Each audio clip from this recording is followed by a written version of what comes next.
Take our lead, let's help you make your mark. Our goal is your satisfaction. Let us show you the way. Technically, you can brew coffee without grinding the beans at all. However, because the surface area of a whole bean is remarkably smaller than grounds of the same size, the brewing process takes longer. 14 October 2020.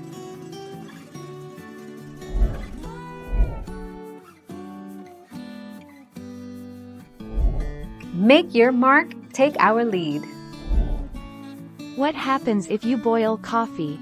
If you boil coffee, the aromatic acids and sugars are broken down and eliminated, retaining only the bitter elements, the third part of coffee extraction, from the plant fibers that hold the beans together.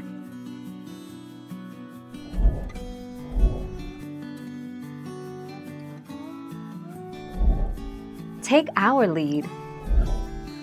Place pot on the stove and keep at a bare simmer. Start with 50% heat on the stove and lower or raise if necessary, for 1 hour.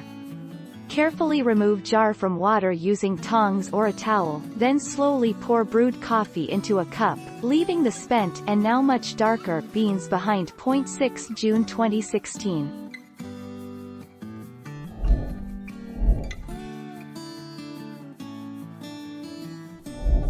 Make your mark, take our lead. Here are my 3 favorite replacements so that you can smash your spices and aromatics with ease. 1. Try a coffee grinder.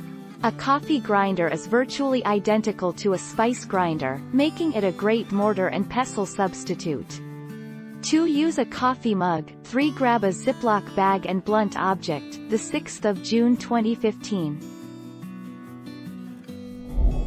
Thank you for watching. Please subscribe and hit the bell notification.